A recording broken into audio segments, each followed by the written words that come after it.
انا كنت اطلع وكيل المدرسه اقول له لو سمحت انا عندي تصوير، افتحوا له الباب اخرج.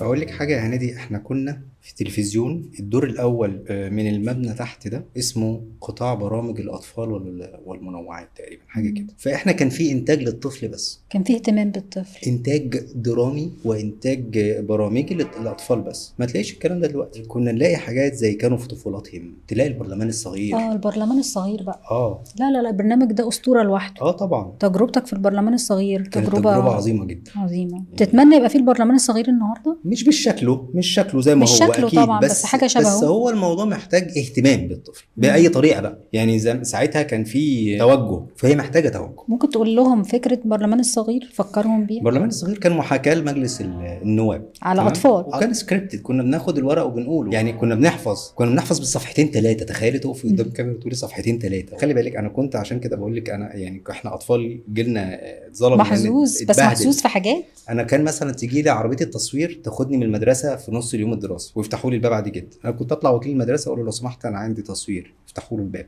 اخرج. فكان البرلمان الصغير كنا وانا مروح من المدرسه امسك الورقه افضل احفظ. وكنتوا بتناقشوا قضايا، تاخدوا آراء. بالظبط وبرلمان بجد. برلمان بجد. طب ده كان بيعلم ايه الأطفال؟ وكان بيعلم الاطفال انهم يقولوا رايهم.